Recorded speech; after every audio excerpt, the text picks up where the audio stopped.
మీరు డేటా అనలిటిక్స్‌లో power BI డెవలపర్‌గా వెళ్ళాలనుకున్నా, లేదు సీక్వెల్ డెవలప్‌మెంట్‌లోకి మీరు వెళ్ళాలనుకున్నా, సీక్వెల్‌లో మోస్ట్ ఆస్క్డ్ క్వెషన్ ఏంటంటే ఇండెక్సింగ్ అంటే ఏంటి? వై ఇండెక్సింగ్ అంటే, ఇండెక్సింగ్ అనేది if you wanted to read the data quickly, randomly, then indexing is more useful. So data reading కి ఇండెక్సింగ్ బాగా ఉపయోగపడుతుంది.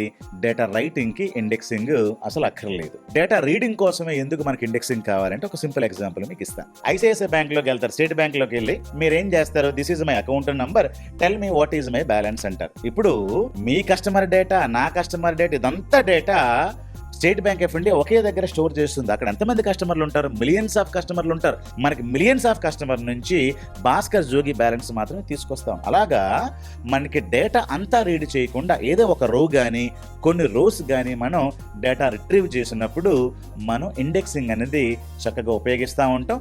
ఇండెక్సింగ్ చేయాలంటే మీరు ఏం చేయాలంటే డేటాని అమర్చాలి. ఈ అమర్చడాన్నే మనం భాషలో ఏమంటామంటే డేటాని క్లస్టర్ చేయాలి.